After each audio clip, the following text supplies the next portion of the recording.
Yo, welcome back to the Audio Theory Podcast. If you're new to the channel, please hit the like button as well as the subscribe button.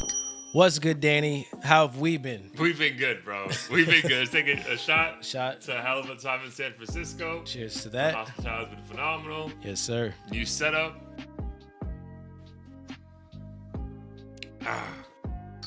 Woo. That was rough, not gonna lie. That was rough. What was that? Some knockoff Jameson, basically. Wow. Yeah, rough. Wow. This is going to be very interesting. I know that woke you up. That woke you up for sure, because it woke me up.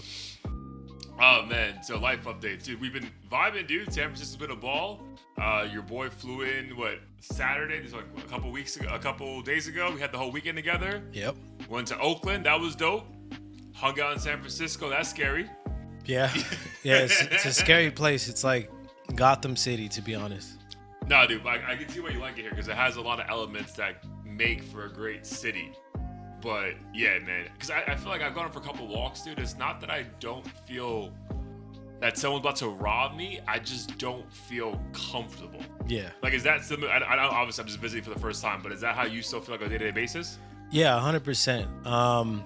And I think, obviously, as a male, and then a minority, I feel a little more in place because I just don't have like the tech bro look. Sure.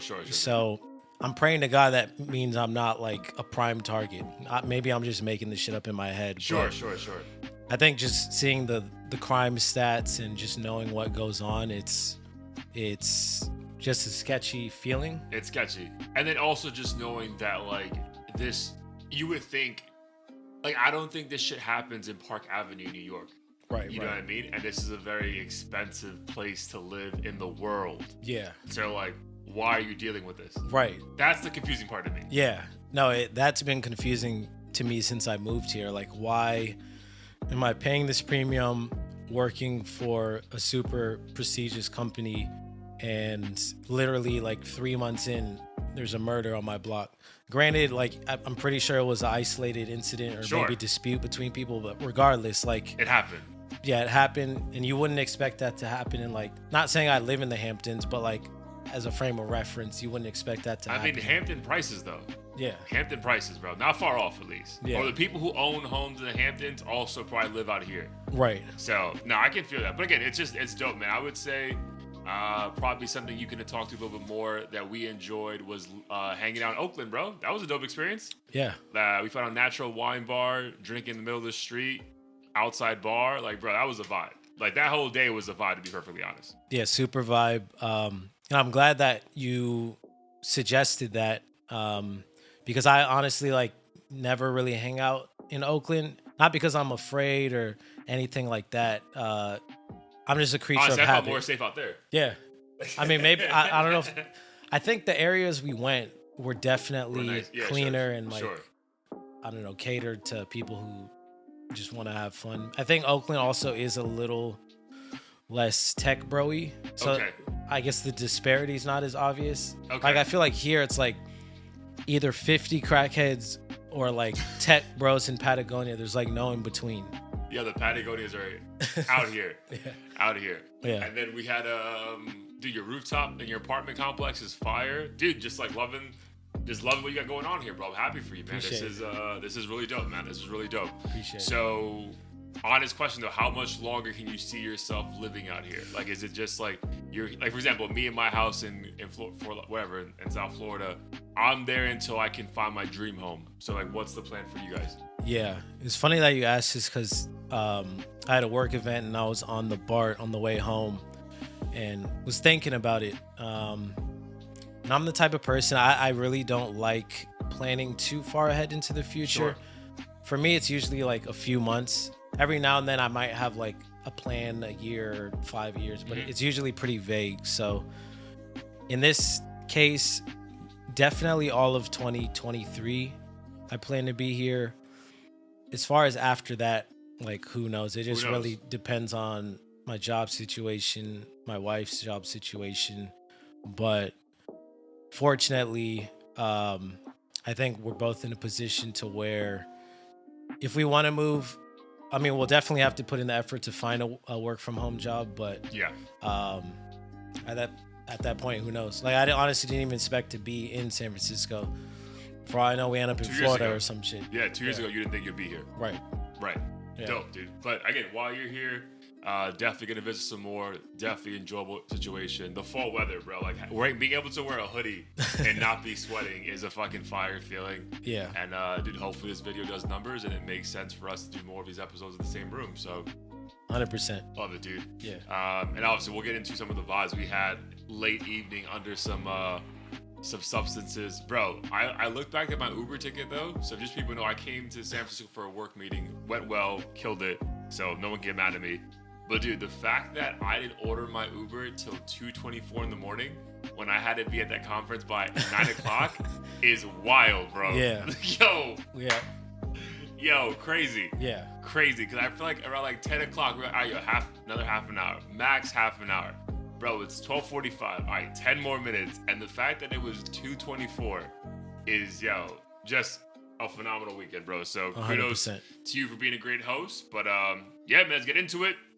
Something that we spoke about a lot this past weekend, and I feel it's all over social media right now, is just I feel like there's a level of people being fed up with Kanye. He came out with the White Lives Matter t-shirts at his Paris fashion show. He came out with some texts just saying some pretty wild shit about black celebrities. He came out with some comments accusing Jews to be his next people he's gonna go at. So just in general, like, what are your thoughts on like this version of Kanye that we're getting? Yeah. I can't say I'm too surprised with his recent antics.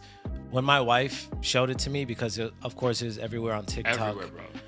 I was like, I don't even want to hear it, because I feel like it's just a routine thing he does like every few weeks. Mm-hmm.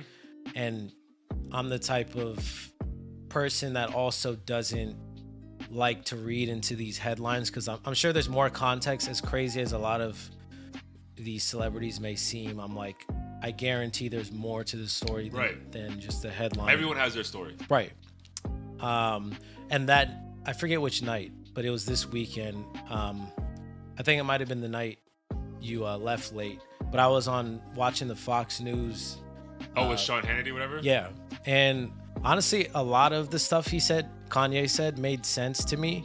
Not everything, obviously, but it seemed like a whole different person was like running his Instagram page or something. But he says it's him. And he says he goes into this mode where he just like gets ahead of it and just puts out content. And it's like, bro, like, you just sound like a girl who just got like her heart broken and is just trying to get back at her ex. Like, it just seems so like you're better than this kind of thing. And someone made a good point. I think what it is he's obviously like established himself as a legend, but I think he needs to be the villain in order to like find inspiration. Okay. So I almost feel like he creates this polarizing aura on purpose, so that he has a reason. He creates enemies, and then he has a reason to be like, this group is trying to, end me, or this person's trying to end me, so that he has fuel to like make more music or documentaries or whatever it is he wants to do. So what was the thing you sent me that they were saying that he's working on a documentary, but there was like a clip of him like showing the heads of Adidas, like a porn clip? Yeah. So that as soon as I thought I was understanding Kanye's approach, that release, I'm like, all right, I don't know how to defend this. I don't know what this means. And to this day, I still have no idea what he was trying to do. I don't necessarily think he's crazy or as crazy as people make him seem. Mm-hmm. I think he knows what he's doing, and he's just going to take the most extreme approach to prove a point, even if it's kind of tasteless in some ways. But do you think... Yeah, no, I agree with you wholeheartedly. But do you think this time we're getting enough people to be like, bro, this is excessive, right? And I only say that because Adidas finally came out and said, hey, we're going to review our agreement with you because, things are seeming a little bit south here. Instagram banned him again. he filmed the show on YouTube now, but it wasn't HBO. But LeBron's show in the shop where it's like him and like 4 other celebrity guests. Yeah. They just filmed the show with Kanye, and they had to come out with a statement and say they're not going to release it because they had faith that Kanye just needed a better platform to share what he was trying to talk about, and they said it was so much hate speech that they refused to air it. So stuff like that, where like more people who you think were in your corner are like, bro, we can't do this anymore. Do you think that changes the future versions of Kanye we're gonna get? I only say that coming fresh off a weekend where we did like an hour deep dive and it's like old Kanye, right? Mm-hmm. We saw the video, was it Selfish with Slum Village? Yeah. And we were like, bro, how the fuck is this Kanye the same Kanye today, right? We all evolve, we all change, right? Like is it 2 years ago you didn't think you'd be here? 20 years ago he didn't think he'd be this rich. But like, it just seems like there's a movement now. I'm not saying cancel him, right? We're against that. But it just seems there's more and more people who were in his corner who are just like, bro, this is too much. And like, how do you think this approach of his is going to be sustainable? Before I answer, did you have a chance to hear what he said in the shop? No, they didn't air it. Oh, they refused to air it. Okay, so it wasn't even like it aired for like 20 minutes or something. So like they came out with a statement saying there was too much hate speech, and that even though they approved the freedom of speech we all have in America, they can't give a platform for hate speech, bro. And more people are saying that, like, again, it may be tongue in cheek, but like enough people are like, we can't keep giving him a pass because we can all say even like Hitler was a nice person at one point, right? Yeah. Like, and the fact they're even making that comparison is wild, bro. Yeah. Because 2 years ago, all we're thinking about is Donda. And like, is it gonna be a good album? Right. And now we're like, bro, like, what's up with this dude? Yeah. Personally, I don't think anything will change unless the hate speech is so blatant. Like, I hope X group of people dies, or like, Hitler's, his hero or something. Unless he says something insane like that, I think people are always going to spin it so that the narrative is, oh, he wasn't saying anything bad about this group. He was talking about these individuals or whatever. I feel like he's very tactful in how he speaks about certain things, because it's so convoluted. You're like, I don't even know what you're trying to get across. It's so confusing. Yeah, like the White Lives Matter. It's not like, oh, I support KKK, or like, black people, their lives don't matter. It's like just a vague moment, and then he'll have a response that doesn't really make a whole lot of sense. So it's almost tough to get mad at him for too long, because people are just gonna be like, oh, he's crazy. Like, he doesn't even know what he's doing. That pass is wild, though. Yeah. Because at some point, like, your words matter, bro. Mm-hmm. You know what I mean? And like, think about all the times we got drunk as kids or in our 20s, and we're like, dude, I was drunk, my bad. At some point, the consequences catch up, right? Like, God forbid we're in a DUI, we hit someone. We can't be like, yo, my bad. Yeah. They're like, bro, I don't go fuck. I just broke my leg. Yeah. I feel like at some point, unfortunately, because I love that dude, I think this shit's gonna catch up. And I don't see him, if this version of him continues, being able to be like, yo, but I'm dropping an album tomorrow. Get ready. Right. I think people are gonna be like, bro, nah. Right. We're good. Yeah. And the reason why I think, though, that he'll continue to get a pass is I'm basing it off of previous statements like slavery is a choice. And he still survived. Yeah.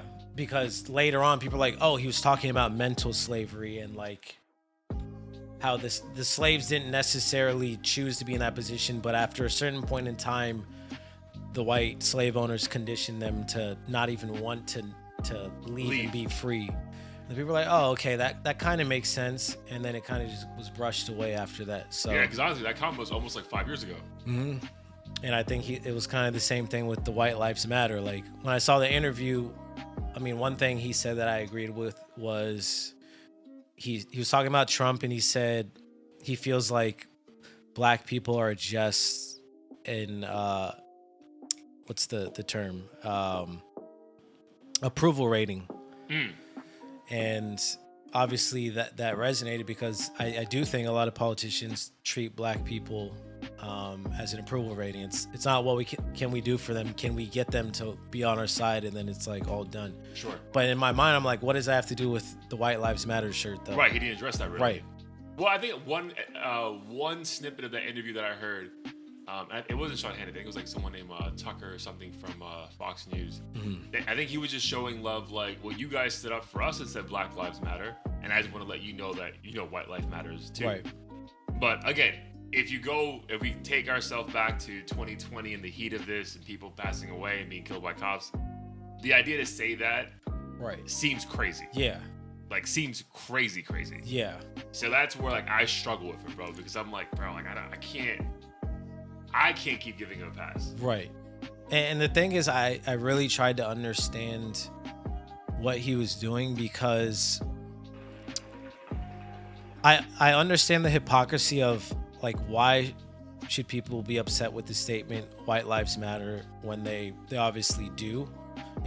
In his mind, maybe it was like wearing a shirt that said the sky is blue and people are angry, like, look how stupid the media is, like, they're trying to pit us against each other and stuff. But I think in these situations, my fear is that it can potentially give I guess white people or anyone really who doesn't want to admit that there are issues within this country, it gives them an excuse to be like, well, we're all exactly the same. We all experience, the country exactly the same, and therefore we all have the same issues. We don't have to do any work. And maybe the cop killings and stuff, maybe they're blown out of proportion a little bit or whatever. But at the same time, you can't pretend like, being black in this country is the same, or like there's this massive attack on white people on a grand scale or some shit. Right. At least there's not a grand attack on white people on the grand scale for their life, right? Right. But I think there is I think we've spoken about this in the past, especially during like the heat of the pandemic when we were just like at home and like we had too much time to talk about this shit. But like think about those times where like it was almost, I would say, not as a white man, but it's probably scary as to be a white man in America with an opinion. Yes, 100%. Because you know what I mean, like those opinions didn't matter. Yeah, bro, no, right. You know what I mean. So I can see that attack. Yeah. But again, still having it on your shirt, being at Paris Fashion Week, where all the eyes are on you, or at least you're trying to attract more eyes, and it felt you were only doing that for the narrative to still be about you. Mm-hmm. And it's like, bro, but when you do that, the narrative now becomes about a bigger thing that I don't think he was ever prepared to properly dive into. It was just, like you said, a convoluted, confusing thing. It's like, bro, what the fuck are you even saying? Yeah. And he showed the text to his dad where his dad, I guess, laughed, and he was like, I'm laughing because they're mad at a black man stating the obvious. That's what his dad said? I think Kanye said that in response to his dad, who was like, oh my God, that was hilarious or whatever. And the thing is, I do agree, like, everything is, this whole argument over Black Lives Matter and White Lives Matter and like the semantics of it is so stupid in the grand scheme of things. Like, just thinking about humanity, like, we're literally debating on whose lives matter more and stuff, but I don't think anyone wants to admit the fact that black lives and white lives are still seen differently. That doesn't discredit, like I know if I was a white male at work, I'd probably be super uncomfortable about saying certain things, and a lot of times just being a straight white male to certain lyrics. Right, yeah. Like, as a straight white male, I think nowadays you're kind of, there's this assumption that you have like some racist bone in your body. Because why wouldn't you? Right, which is crazy. Mm-hmm. That's also crazy. Right. So yeah, I don't think I'm not 100% against what he said. Just to say it in this day and age, and then to double down with everything else afterwards. So it kind of brings me to a topic you and I had offline about what Charlamagne said on a recent episode of Brilliant Idiots, that Kanye is the most that Charlamagne's ever seen of an artist or a black artist seeking white approval. So, like, what are your thoughts on that? And is that even a fair comment? Like, is that just something that's even itself Charlemagne should probably take a step back on? I think it's a fair thing to suggest just based on everything going on. But at the same time, like I get where Kanye's coming from. Like I do think and not even just Kanye, but like even black conservatives, like the fact that the Democratic Party isn't necessarily for us and they're like Right. pandering to us, and that maybe Trump isn't as bad as he seems and things like that. But I feel like his approach can come off as like coonish to some people, for lack of a better term. I don't know if he necessarily directly wants white approval. I think he just desires To be liked, almost? I think he desires everything like within like traditionally white dominated spaces, and he almost feels like he has to adapt to it. Like whether it's like the fashion industry or politics and these things. I think he also just really likes going against the grain too. Sure. And unfortunately, it kind of coincides with white approval in a lot of ways. I mean, I guess just given the history of the country too, which kind of sucks because it's like, how do you separate it then? Yeah. Because if he does, like, there's plenty of black people that genuinely like Trump who don't necessarily give a shit about white approval, but Disagree with some of his politics. Right. Especially being in hip hop, like if you go against the grain, like you just look like the biggest sellout on the planet. Yeah, Uncle Tom comments in your fucking DMs and yeah, no, I get that. But then I don't know, bro. It's just tough, man. Like, cause he's such, again, and then maybe this is his plan all along, dude. Like, dude, how long have we been talking about him, dude? I remember him at the MTV Awards, 6-7 years ago now, saying like the whole like, trust the kids, bro, and I'm running in 2020, bro, and all these things, and we were just like, I know it's like, dude, that's been 6-7 years ago, and we're still here, right, talking about him, which is, again, maybe he's winning, but this just feels like the first time in a long time that enough people, I think important people in the black community at least, are just like, bro, like, this doesn't sit right with us, bro. And like, because again, I think to Charlemagne's bigger point was like, you're all about like, it's seen from the inside, and that inside being hip hop culture, you're looking for white approval. But the moment that Adidas, the Kardashians, whoever does you wrong, they're coming for a black man. Right. And it's like, I can see how someone can be like, bro, you can't have it both ways. Yeah. Like, which is it? Right. Because you just seem real comfortable in your fucking flip-flops and leather pants and White Lives Matter shirt. But then the moment a corporate entity trying to do you wrong, it's like, yo, they're coming for a black man in America. It's like, bro, whoa, chill. Right. I thought White Lives Matter. Yeah. You're good, bro. So that's where I can see, especially these like higher up African American stars who have like struggled to make it that level. Like, nah, bro, chill. Right. Pick a side. Right. And maybe we shouldn't pick a side. And that's probably the overall answer to all this. We can be a bit of both. But I can see how, like, when it gets this extreme, you're like, bro, pick a side. Yeah. And stand on it, bro. Like, stop flip-flopping. Like, no pun intended. Like, but pick a side, you know? Yeah. Yeah, and like one of the things he talked about that confused me was, I guess he was condemning Kim Kardashian sexualizing herself and being objectified in the media and stuff. But then I feel like he bragged about, you know, having the hottest chick in the game and how she became a star off a home movie and all this other stuff. And then now all of a sudden it's like he wants to take the high road and when everything. she's not your wife anymore. Right. Yeah. And I get it. People can change. Like, it's not like, you know, the way you thought 5 years ago has to be the way you think now, but it just seems very convenient. Very convenient. Yeah. Very convenient, bro. And again, I feel like he's leaning on that so much that people can change and like things are different now. Yeah. It's like, so hopefully in 2 years, people can look back at these like images of him and like, oh, dude, people change. He's not the same Kanye anymore. Yeah. And it's like, bro, but I feel like shit holds weight. Yeah. And like, I can't get it. If the average Joe can't get a pass for some wild shit, why can't he can't? Right. And I think that's why even like the average just like consumer of all this stuff is just like, bro, nah, bro, fuck you. Yeah. Like, nah, I don't know. Yeah, white lives matter, but you can't say that. Right. Because, bro, we were down, like, we've been riding for you from day one, and you know the struggle. So how are you coming at us like this? Like, yeah. So I can just see how the average person who in the past would have given him like, yo, fine, dude, just like Kanye being Kanye. Yeah. I think a lot of diehard Kanye fans are like, I don't know, bro, you figure this out and get back to us. Yeah. I mean, I really do hope he's playing some sort of crazy long game. Like, I don't know if it's some, Trojan level shit where he's going to infiltrate the top people in white America and do something.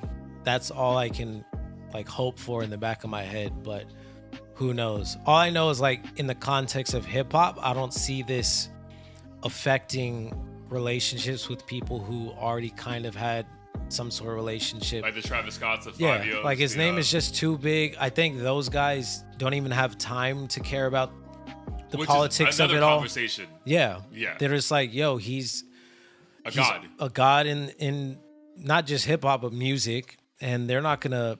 And the Travis Scotts don't need him to survive, but they have their relationships. They're probably like, as long as it doesn't affect my bottom line, in fact, it'll probably improve it, because I don't think people are gonna associate Travis Scott or Don Toliver or anyone else with Kanye's antics, because Kanye is such an entity himself that it's not like I don't know, like the Tory Lanez situation. Where people are gonna really care. I think with Kanye, they're like, he's crazy, but I get why you want to work with him. Yeah, because he's a genius. Yeah. Yeah, no, I get it. So we'll see how that one plays out. You bringing up Tory Lanez is a great segue. So we're recording this on October 12th, effective as of last, I think 2 Fridays ago. Tory Lanez dropped his latest album. I think it's an album. I don't think they call it a mixtape. I think it's an album. Sorry for What? 20 tracks, an hour and 16 minutes, so gave us some quality a longer length of content than most rappers do right now. Yep. So your thoughts on first run through of Sorry for What? I thought it was great. It was exactly what I expected from him. When it comes to Tory, he's like a hybrid like rapper singer of the new school, so I never obviously expect anything super deep like a Kendrick or anything like that. I didn't even expect really, anything regarding the Megan situation or whatever. I just wanted good music that I could listen to, and he gave me that. I think, like you mentioned, a lot of it in general is kind of reminiscent of Drake. Drake-ish, or even like Bryson Tiller-ish. Yeah. I don't know if that's just the way the sound is trended or him being from Toronto or what, but regardless, there's no denying that he's super talented, and the fact that I think he actually outsold Cudi, DaBaby, and like one other pretty big release, which is pretty impressive. Right, with minimal to no placement on any of the DSP's playlists. Mm-hmm. But I would say that maybe like in the peak of the Megan Thee Stallion bullshit with him and her, there definitely is like he's now popping up on the home pages of an Apple and a Spotify. Right. Whereas I think a year ago that wasn't happening. Yeah. So I think that's just these entities saying like, bro, like the community's telling us that we gotta at least promote this guy somewhat. Yeah. Which is a win in itself. Yeah. It's interesting how the game works. Because obviously initially they're afraid to blatantly support him. And then it gets to a point where if they don't support him, they're blatantly blackballing him. So I think if anyone deserves a whole lot of credit, like he just never stopped being himself this whole time. Like I can't recall a moment where he looked like he was just down and out and like was so pessimistic about his future. Right. Even though on the recent interview with Breakfast Club, which I got a shout out to that group, he did say that like oh no, I think it was actually with academics. He's like, bro, like I can't get into this shit, and I know you guys think I make this look easy, but I'm facing 27 years in like less than a month. Mm-hmm. So we may get a resolution on this very soon, and then hopefully, things work out well, and worst case scenario, he's fined or some shit, and it's not like him going to jail for life or whatever. But back to the album, bro. Dude, I wish that shit came out like in August to like end of the summer. Cause the first 4 or 5 songs are all just like, whoa. Like I know it's 20 tracks. I had to give it a full run, but I was ready to repeat like the first 4 immediately. Yep. So again, nothing lyrical that's obvious. Yeah. But I think you and I even had like a sit down section. I'm like, yo, he said that and he said this. And you're like, wow, this guy, like, in the mix of all the nonsense, there's bars there that really hit home that you wouldn't expect from him. Because to your point, like he's like a hybrid of Chris Brown, Bryson, Drake, like all these guys. Right. Yeah, 100%. And my theory about him being so like calm and collect is, I think he knows. Because he's innocent. Yeah, like he's innocent. Like, but it's still odd to me that like, I mean, I don't know how this whole thing works. Like, as far as what you can say, it's odd to me that he's never like blatantly just saying I'm innocent, like without providing details. Because I don't think he can. Yeah. Besides in a song, right? Because I think he has a couple lines saying I'm innocent. Yeah, that one song. Most High. Yeah. But I don't think you can come out on like a non-musical setting and just say, no, bro, I didn't shoot her. Right. Because it's still a fucking court case. Right. And on top of that, he's probably in the back of his mind like, wait till all you motherfuckers who are hating on me realize how you messed up by basically crucifying me for the past couple years or whatever it's been, which is crazy to think it's been that long. Bro, we were just talking about how like, it's already October. In 3 or 4 months, it's been fucking 3 years since the pandemic started. And like, so dude, he was on a high, and then that shit happened mid-pandemic that first year, and his shit just, again, we can say it hurt him, but bro, like, we're gonna get to our next topic soon, but like, the fact that he outsold the people, you spoke about Kid Cudi, right? Kid Cudi's album was a major thing in the sense that it was tied to a Netflix special, right? Your average rapper is not getting Netflix special. Yeah. So in fact, you had a soundtrack to an animated Netflix special where Virgil fucking helped you direct. DaBaby, who 2 years ago had a massive, was the biggest rap artist, we can say, maybe him and Drake 2 years ago. And the fact that Tory in 2022 is outselling them is pretty crazy. So that just speaks to, I think, what of some of our not co-hosts, but interviews we've had. Like, bro, if you have some ride or die, like 20 to 30 to 40 to 50,000 fans who are just gonna, dude, you're in a good spot. You're in a good spot. And it makes you even think, like, especially you, like, trying to, obviously still doing the rap stuff, like, does it even matter ever being signed to a label? Because clearly, bro, like, again, I don't take him as a man who just flexes for the fuck of it. He clearly has this money. Yeah. And he's making money without any support, bro. Because again, maybe his biggest co-sign is like Drake will always like post a video of him hanging out with him. But Drake can hop on a track with him though. Because I think even that's a line Drake's not comfortable with crossing just yet. Until these things set. Like, if you think about it, the only people who really have been able to like co-sign on a track is like Chris Brown. Right. And Chris Brown, for the most part, has his own demons and doesn't really care about anything else because like, yo, I made it. I'm like, people compare me to fucking Michael Jackson. Who cares? Right. So it's pretty impressive what Tory's currently doing in the midst of all this craziness that's now going on almost 2 years. And yeah, I think it just really depends on what the artist wants. Like for me, I have no desire to like be on a major label and have a McDonald's deal. As cool as that is, like I feel like if you get to that level, you're walking on eggshells 24/7. And I just don't think that's necessary. Like if, like our conversation with Johan, he said he knows some artists that like their dream is to just, they just want to be the biggest artist in the world, nothing else. Like that's their goal. And for me, it's just not that deep. Like I would love to do this podcast and make music, make a good living.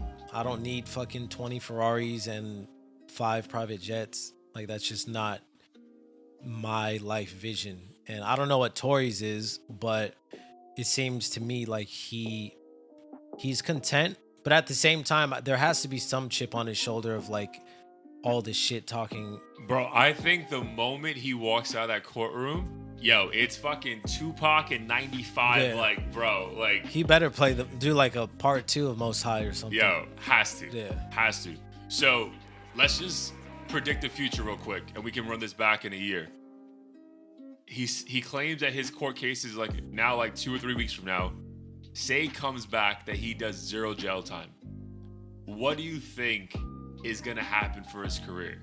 Do all those labels, kind of like with, rest in peace to the dead Kobe, when Kobe had his shit with that rape case in Colorado all those years ago, and only Nike stood by him, and then everyone came back around the moment he was proven innocent. Do you think we're gonna have a situation like that? Whereas, like, I don't know about Tory signing to anyone, because I don't think he needs that. But as far as the endorsements and all that stuff, do you think all those things come back, or he stays in this path, but just garners more love from like the DSPs? Yeah, I don't think endorsements are gonna come knocking on his door right away, just because of how soon it would be. But I definitely think his career is just gonna continue to climb, especially because I don't know who this would be, but I feel like the people who are afraid to work with him, the Drakes, the Drakes and stuff, it could be somebody, yeah, will work with him. As far as Megan goes, I don't think it'll necessarily hurt her, because I don't think, bro, she's nothing. Like, I'm not trying to be a dick, bro, but like, yo, no one is checking for her music. but the people definitely aren't gonna care about her, let's say, allegedly lying about everything. Yeah, I don't think so either. Yeah. Because in my mind, I thought there was going to be a point where they came and like try to cancel her. No. And I was like, bro, she should go to jail. Like, if she lied, like but straight up lied. Yeah, but my thing is, like, I think whatever, I personally think he's going to be maybe not deemed innocent, whatever that term means in this setting. I don't think he'll do any jail time, but I don't think we'll get all the details that would allow the public to properly condemn her. Whereas I think that should be what happens. Mm-hmm. Like, in a perfect world, we will get all the facts and we can be like, yo, she fucking lied. You don't think Tory will release another, like... I don't think he'll be allowed to. I think, like, yo, in that courtroom, I think personally it's going to be a settlement where there's going to be some part of a, like, non-disclosure thing included in that. And, like, yo, you can't speak of the facts, but you're a free man. So I'm glad you said that. Then do you think... Let's say it gets disclosed, he's free, whatever, but he ends up paying her $400,000. Do you think that is going to continue the narrative, though, that, oh, he just paid her off? Because I've seen, like, people did that with Kobe and that case that he had with that girl, and I know some people who are still like, oh, well, he paid her off. That is, and he's never spent time in jail or whatever, but in the public opinion, he's still guilty. Yeah, so I don't think, just being, because I'm such a basketball head too, like being in it, bro, like I don't think the narrative was like after the facts, I don't think anyone thought he was still guilty. I think they were like, oh, dude, you cheated on your wife, and that's not you were so focused on being the cookie cutter image of like the great American athlete that's perfect, and then all right, we know you have a flaw. Right. But I don't think anyone ever thought he like raped this girl. Mm-hmm. Whereas I think with this, we all like, bro, there's no way he fucking shot her. Right? Mm-hmm. Something happened, right? Yeah. Maybe you did pull out a gun. And maybe a ricochet or something. But dude, no one thinks you actually shot this woman. But I don't think we're gonna be given the satisfaction of those details because, again, for whatever reason, bro, she has a massive platform too. And even though no one's buying her shit, right? The record sales show that shit. No one's going to her concerts like that. The numbers show that. I just think because of maybe WAP being so successful or her being signed to Jay-Z and Rock Nation, that it'll never come out the truth. But I do think he'll be deemed innocent by people who were on the fence in the past. Right. And there's only so many female rappers out. It would be kind of hard to be like, hey, we're gonna cancel one of like the 6 good ones that are making club music. But it's almost like, what are we canceling? Because we're not peeping for it anyway. Right. Like that's you know, like what are we canceling? Right. And then I feel like as a female within the industry, you're kind of given a pass. I'm not saying she snitched, but like when it comes to this stuff, you see them as the weak link in the situation. Sure. even if she did lie or fudge the truth, it's Or a like, foot bigger than him. like she was being emotional, blah blah. Like I think that's the sentiment people are gonna have. Even if the people who are blaming Tory realize they fucked up, they're still gonna be like, well, like, of course she got emotional about the situation because she still got hurt in some way. In some way. Someone there were hurt still her. bullet fragments in Yeah. her foot. Yeah. No, for sure. But yeah, man. But if you guys haven't peeped it, go peep the album. Sorry for what, dude. The first 5 tracks are fire, and then there's a few at midway that really bring it home. Shout out to A Boogie, has a feature on it. But again, man, most artists really aren't jumping on a track with him. So. Yeah. If anything, hopefully that changes. All right, so we just wrapped up on Tory Lanez. I wanted to touch base on you because we brought it up. Tory Lanez sold more than both DaBaby and Kid Cudi his first weekend out. So your thoughts on DaBaby's latest project, one that he did have controversy going into because he claimed to like fuck Megan and that song came out, blah blah blah. Sold like 17,000 copies first week, right? Again, we can all say album sales don't matter, but you know, if Drake sold 17,000 copies, it'd be a problem. So the fact that DaBaby went from 2 years ago being the biggest rapper in the world with that song with Dua Lipa, what's the song called? Hypnotize or Elevate? One of those, I feel like. So I can look it up. Biggest song in the world, bro. Yeah. Biggest song in the world. For him to go to that and all those dope songs he had to now really no one's checking for him. What are your thoughts on the overall... Levitating, by the way. Levitate. Your thoughts on the overall... If he was an entity, like, your thoughts on his brand right now. So I definitely don't think DaBaby's like a bad artist or he's not a good rapper. I think his flow and just overall sound is, I think, repetitive for a lot of people. And I feel like even his day ones, I mean, I don't know, it's tough for me saying that because I can't like necessarily say like the Migos or Future are rapping about, you know, different things all the time, because they aren't. But sometimes with certain artists, even if they're sticking to their formula, it just doesn't stick. And I think DaBaby, like his music videos and stuff were like a huge thing in the beginning. Sure.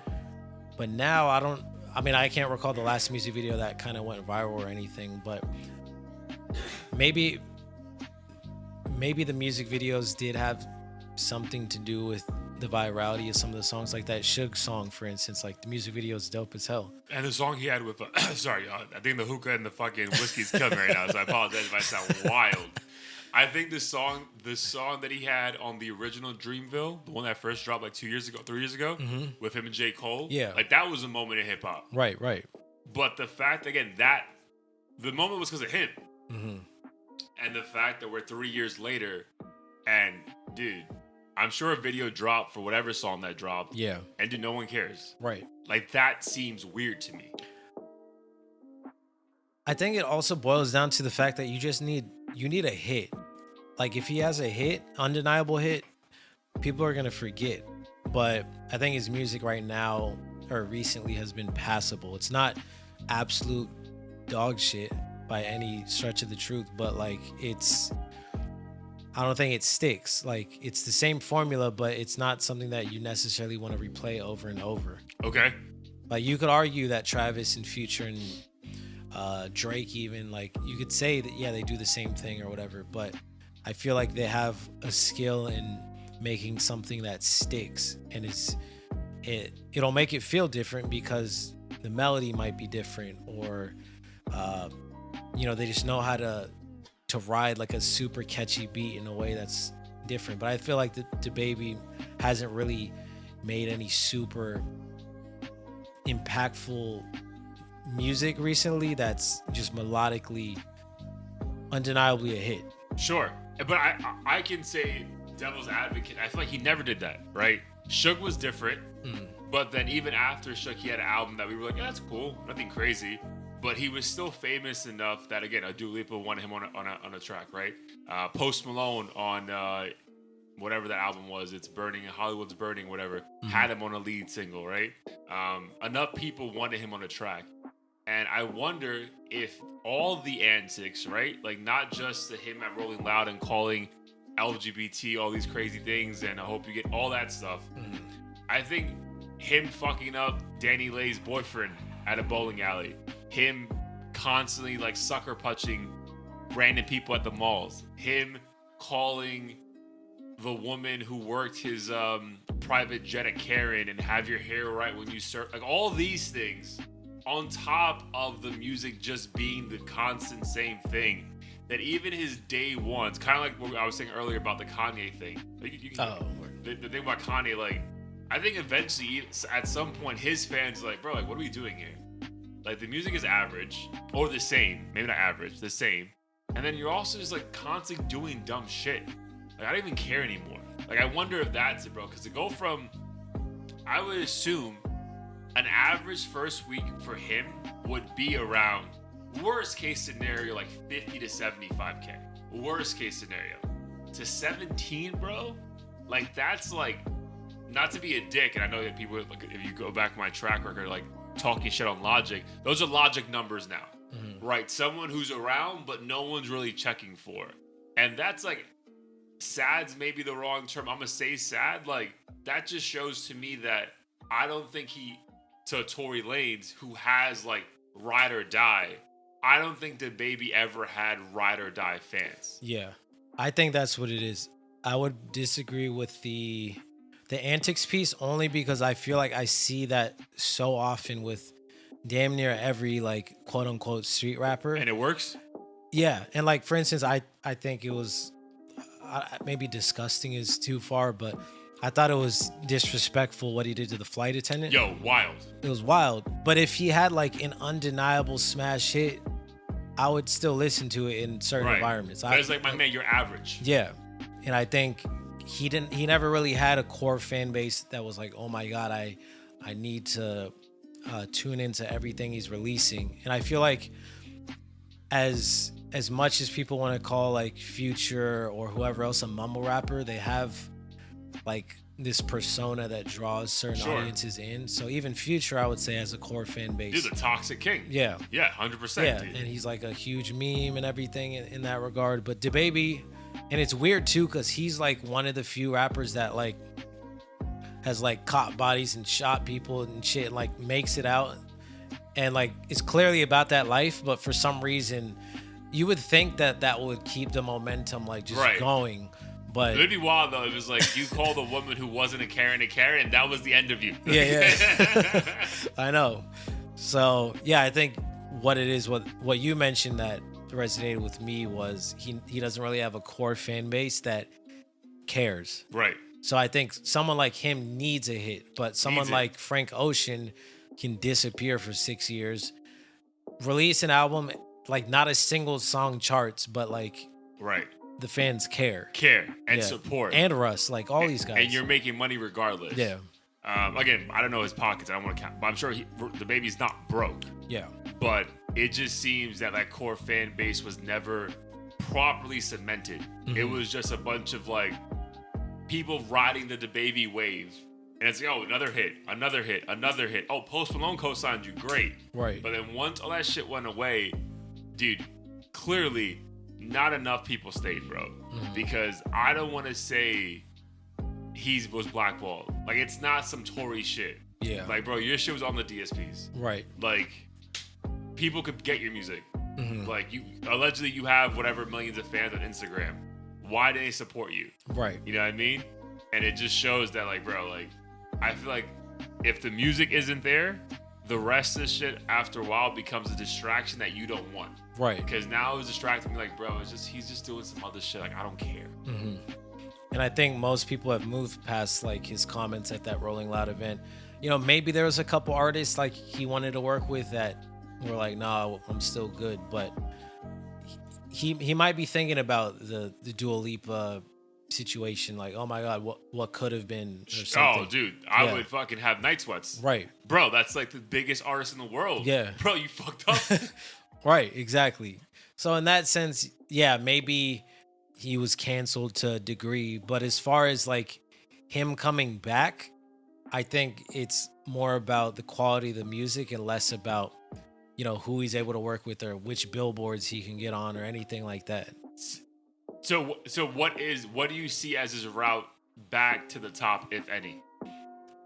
I think he has to have an undeniable hit. I know you just mentioned like he never really was that person necessarily, not like a Post Malone. Because Suge was like a hood culture hit. Yeah, a hood culture hit. But I don't really think it was like that. Didn't really like make him, because there was a moment there that he was just like, because this always happens. Whoever the pop stars are, they don't really need like a Drake to hop on their track. Yo, who's relatively popular in hip hop?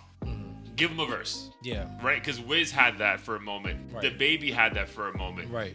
Designer had that for a moment. Like, you don't need to get a Drake. It's like, let's get anyone, right? Yeah. But that anyone can't have this toxic nature about them. Yeah. So my thing is, like, I don't even know if he's capable to get like an encompassing hit that really elevates him back to where he was. Like, I personally don't see him ever getting back to that level. Yeah.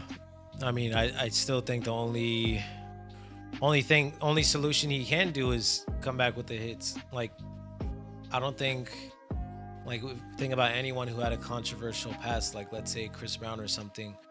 People are willing to forget because he's had bangers since. Yeah, like, you're just making great music, and I think it's really hard to say no if you like a song. Slap Rihanna, and we're still talking about him. Yeah. Yo, because that shit was almost 10, 13 years ago? I was definitely a child, like, when that shit happened. Yeah, like maybe beginning of college? Yeah. No, it was definitely like we were middle high school. Yeah. Oh shit. Maybe end. But so that was almost a long going time ago. Close to 20 years ago. Yeah. And we still fuck Chris Brown heavy. And some people like gave me the side eye when I went to his concert. That's also how much he would have had to overcome. Yeah, but he has hits now. Yeah. So we're cool with it. Yep. Maybe not cool. Not with cool. It, yeah. I mean, I would have always liked this shit, but that was your life. Yeah. I'm focused on contact. Whereas with him, you don't give me enough. Mm-hmm. So I'm just like, it's not that I don't. It's not that I don't care, but it's like I don't want to listen to it. Yeah. Like it's because like to your point, I think we spoke about offline. Like it's not like the majority of his fans were LGBT community anyway. Like they're not bumping that. Right. You know, it was just like, bro, like what are you doing? Right. But it's wild, like the fucking flight attendant thing. The what? The flight attendant thing. Yeah. Because that really for me was like, bro, like what are you doing? No, that was the first moment where I was. And he sucker punched people and beating up people, and I was fine with that. Yeah. Yes.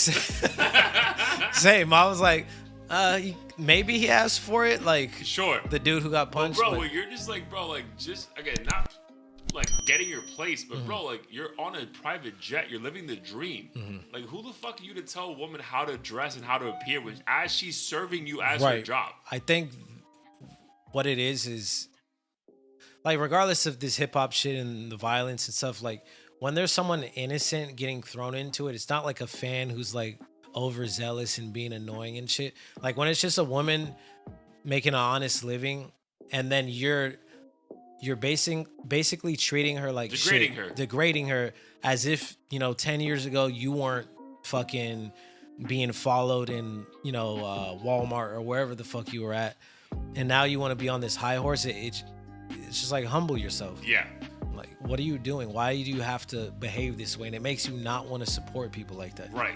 Especially because I'm not a day one. Right. So as a casual listener, which I think 75% of the people were, I think the majority of us like, bro, we're good, bro. Like, unless you have an undeniable hit that I can't, like, TikTok is forcing me to hear this every day, I'm good. Right. And I think that's what the numbers show.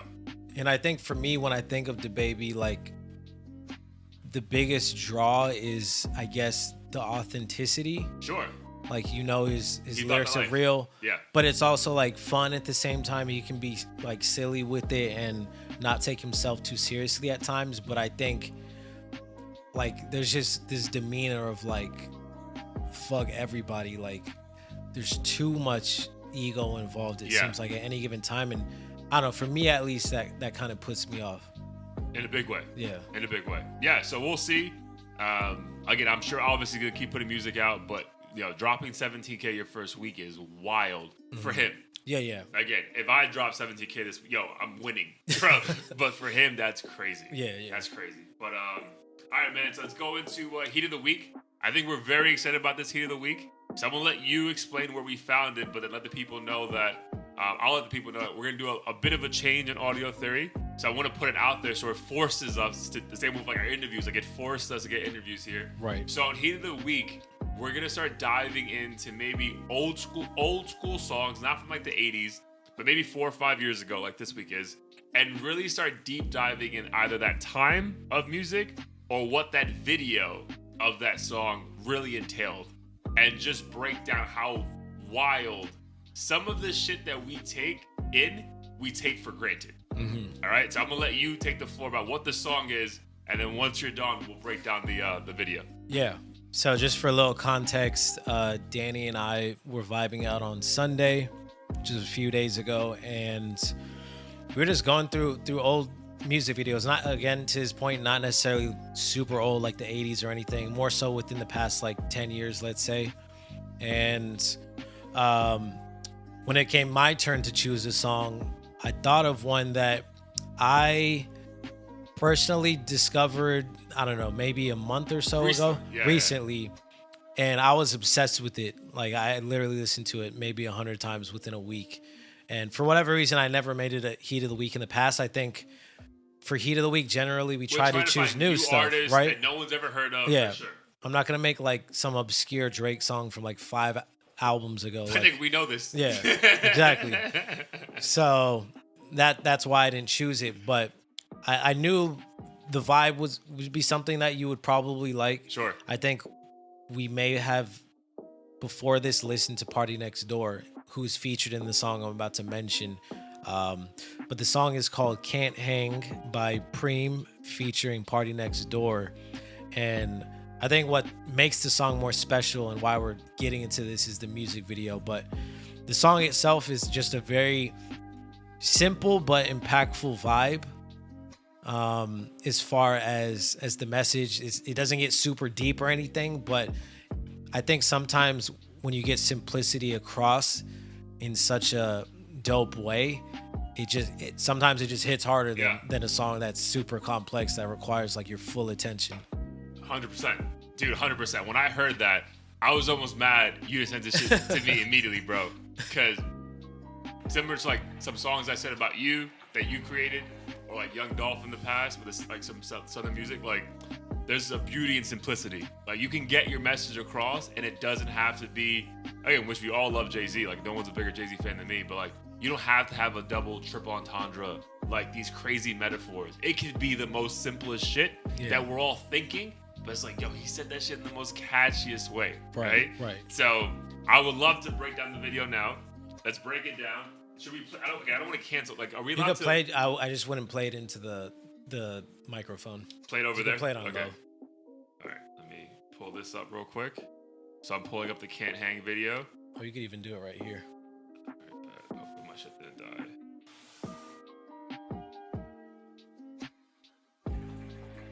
And yes, we have hookah. We're both COVID free, so I don't want to see any comments like, why y'all sharing that hookah? All right, bet. So video takes place in LA. We're gonna have it. You say we're gonna have it played in like. Yep. So you'll see the video as we discuss it. So it's a 3-minute video.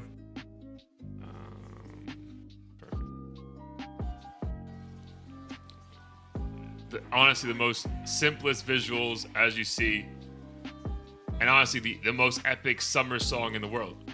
I would say so. A very simple concept, too. Simple concept. A bunch of girls. Honestly, it seems like a very typical Miami party. Yep. If you really break it down. Yep. And I think, honestly, I'm going to pause it real quick. That could be the next of our next the episode, the name of our next podcast episode. But my thing is, like, the ability to convey, damn, I don't even know what this is. The ability to convey exactly what you're trying to achieve in a video. Right away. And when I say that, I'm talking about the lyrics came through in a white lamb. They came through in white Lamborghinis, right? Like quite literally in the video. These bitches ain't drunk enough is conveying to women. So murder on that beat is literally just pouring tequila down women's throat. Again, not to be, degrading in any kind of way. but that visually looks wild in the most dopest way. And then you have Drake in the video that, yes, I know both these artists are signed to him, but the fact that he's only there to partake is crazy in itself, bro. Yeah. That I knew that would excite you too. And the fact that he showed up, because obviously he's not showing up to every OVO song or video or whatever. There's too many of them. Yeah. If we really think about there's a lot of artists signed to him, and that you're not seeing this. Right. So I mean, it's obvious that he definitely appreciates the song. Not saying he does. If he's not in the video, he doesn't. But I think he knew it was gonna be a moment. A moment. And I want to go to that moment because this song came out in 2017. So think about this time. This is time where still Party Next Door is that guy, but not that guy, if that makes sense, right? We all keep hearing about him, but we haven't gotten that one body of work that's track 1 through 13 that we're like, bro, classic music, right? It's like a one single that just outshines everything else. We're like, yo, this guy, I'm telling you, he's next up. Yeah. And then Preem, this is a year before he drops his first album and that first single, Jackie Chan, that did numbers, right? Yep. But this is a year before that. So that's why I was so impressed by this video. I'm like, as we keep watching, the number of celebrities and different artists who just wanted to be a part of this is mind-blowing to me. Right. Like, why would they be there? Right. Besides them, like, hearing what we heard. Like, bro, this song is next fucking level. Yeah. And like, why wasn't this charting? Right. That's what drives me crazy is like, you would think that this would be the biggest song ever made, bro. Yeah, biggest song. Yo, it's Thriller and then this. Yeah. And I know it's subjective, but at the same time, it's just mind-boggling how this wasn't just circulated everywhere. I don't know if Drake reposted or if any of these guys did, but it just seems like a blatant hit. Everything from the production to the melody. Again, super simple, so it's not like, oh, it's too complex for people to care about. This is the simple stuff that usually you would think would be on the Billboard charts, right? Because the majority can take it in, right? So the masses could take it in. So we'll keep playing it. So thus far, we've had 21 Savage with a cameo, Drake with a cameo, Murder Music only in a cameo. Every vixen you ever thought about in a cameo. They must be in LA, huh? Has to be in LA. Lamborghini's made a cameo.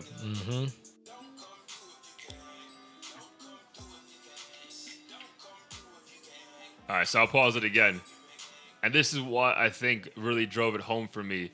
Was like the setup of the lyrics, right? So I think maybe I only started appreciating this more when I really fell in love with Young Dolph. Rest in peace to him 2 years ago. The fact that Party Next Door repeats a lyric 3 times just to give it emphasis, right? This is like going back to like Mike Jones when we were kids, right? Don't come through if you can't hang. He repeats that 3 times, and then after that, the 4th verse is don't come through if you ain't gang. Bro, the emphasis on just that alone makes you like reminisce to every night that you're like dying. I mean, we're 2 grown men. We were talking about planning my bachelor party very soon.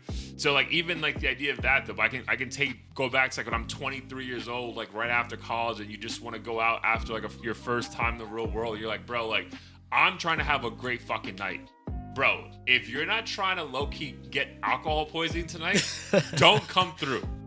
And I think every man can relate to those, basic ass lyrics. Yeah, 100%. And they conveyed it perfectly. I'm still shocked I'm very curious how quickly they came up with this and what the backstory was too. Oh my God, dude. That's like a phenomenal VH1 behind the music. Yeah. Just this song alone. This video alone. Right. Because I'm sure we're only getting like 2% of what actually went down that night. All right, keep playing it. All right, Metro Boomin just made a cameo. Preem, I would say Preem's a pretty underrated rapper. Yeah, I think Probably so. hasn't gotten the love he deserved outside of Canada. Especially considering the obvious Drake cosign. Bro, Pause it. A minute and 28 seconds in, they have Raekwon, the chef, literally cooking in the kitchen. Yeah. Like, think about that, dude. Party Next Door and Preem. Right. Who at this time in 2017, fuck it, even in 2022, we don't consider them that kind of artist to have a member of the fucking Wu-Tang Clan in your video with no lyrics making a cameo. Yeah. No, that, yeah, like you could tell it wasn't, because I think a lot of people assume like, oh, you know, maybe some of these artists from the music video because they want some extra clout, but why or would like he? It's a good look. Yeah. But like Raekwon clearly doesn't have to do something like At that. all. Yeah. At all. Yeah. So again, just the how this is not being spoken about more in hip hop is wild to me. And again, these are the greatest women Medellin has to offer in this video. A lot of promotion for Drake's whiskey. Can't get mad at that. Maybe that's why he's in the video. Right. Dude, Drake is like, what's happening? Like, what is... No, Drake's dad's in the video. Yeah. Phenomenal.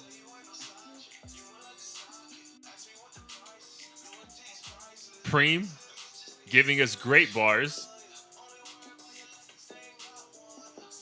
I think that's Remember a line that that we line? spoke about Yep. for a while. So what's he say? He said, I think only worry about my life because they ain't got one. Yeah, but I think he's in reference to, so the line before that is like, you're not a side piece, or you're my side, you're not a side chick, you're my like ride or die or something. Mm-hmm. And they're only worried about your life talking to a female because they don't have one. Yeah. Again, dude, these are simple ass lines. Mm-hmm. But in the context of people who are going through shit, you're like, bro, that shit hits. Yeah. And then they have a video, I think his name is Justin. Diddy's oldest son in the video, just like living his best life in LA, because like, why wouldn't you be at this fucking house party? Right. I feel like you should have been at this house party, bro. I know. Shit, it might even be his house for all we know. Right.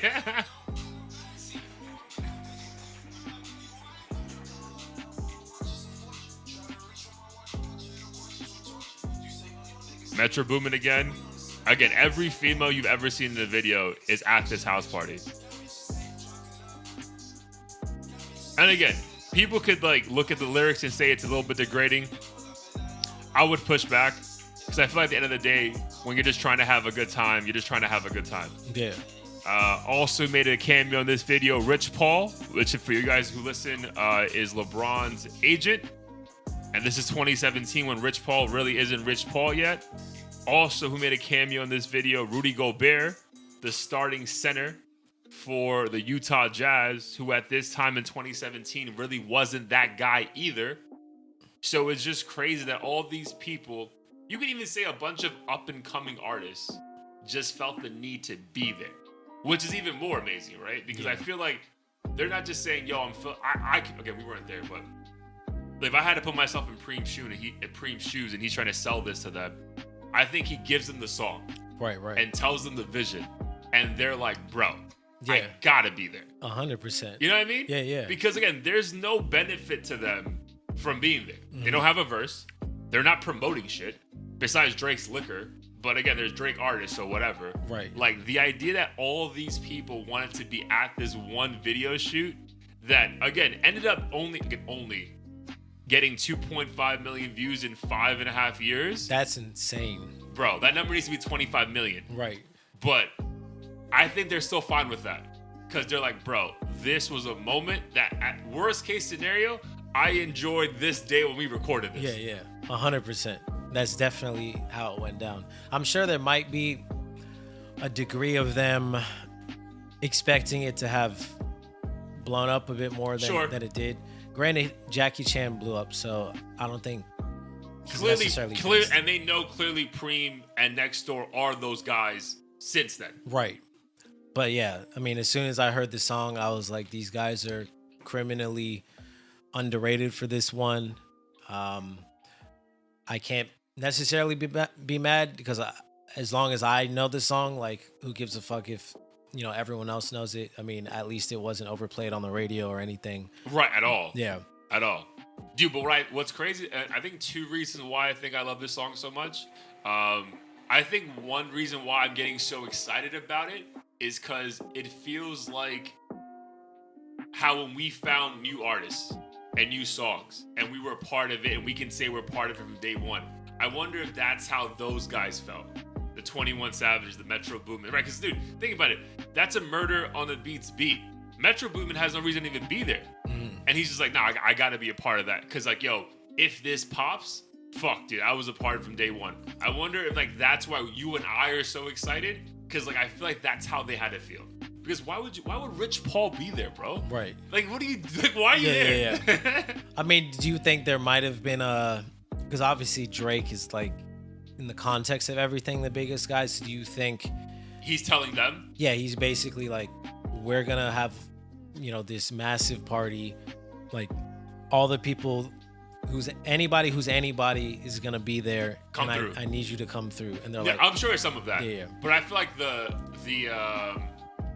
super positive version of me is just like, yo, I think they heard the song, understood the vision, and it's like, bro, I gotta be a part of it. Right? Because at the end of the day, like, you don't want to put your name on anything. Right. Like, at this point, 21 Savage in 2017 has essentially some kind of buzz, right? He already dropped a few of his bangers. He dropped Bank Account. Like, people know who the fuck he is. He could easily be like, bro, I don't want to be a part of this. Right. And the amount of cameos who are unrelated to, I think, to the whole OVO scene. Verifies that, because it's not like it was everyone from Drake's label or just everyone who was hot that year or something. It was like a bunch of people who were, I guess, verified in their own right in their own industry or whatever the case is. I just want to be a part of One circle, yeah. Yeah, I just want to be a part of it. So again, love it. Go peep the video. We'll definitely add to the playlist. And again, I think, hopefully, dude, between you and I think we locked in something here that can really just take the pod to a next level. Because again, dude, you and I went through for like 2 hours, like, hits from like 2013 to 2017. And that could be something we can explore moving forward. For sure. And really, again, give listeners, because I guarantee, bro, people don't know about this song. Yeah. Not to say we're the end all be all, but bro, I shared this song with 2 people since, like, yo, where'd you find this? So, like, if that can be on top of us finding new artists for you guys and interviews, this can be something else we do for you guys, which I'm super excited about. Same here. 100%. Awesome, dude. Agree with all of that. All right, bro, but let the people know where to check us. Get out of here, enjoy some pizza, and wrap up this San Fran trip. Yes, sir. Check us out at www.audio-theory.com. New episode every week. Spotify and Apple Music playlists on the site as well as the merch. Yes. We'll double back and see if, maybe there's some new merch we can add to the site just to give you guys some dad hats, maybe. Some dad hats, something else to choose from. Winter's coming up, so it never hurts to have an extra hoodie lying around. Facts. But yeah, other than that, please like, subscribe, share, support the pod, and be on the lookout for new content. Yeah, and obviously leave comments below. Let us know how you appreciate the new setup. If you guys need me to fly out to San Fran or vice versa for Blair, Florida, we will expense it. 1000%. And you guys also please help support that as well. But we'll figure it out regardless. We'll figure it out. But we're out, my guy. I love you. I appreciate the hospitality. And let's do it again. Appreciate you. Peace. Peace.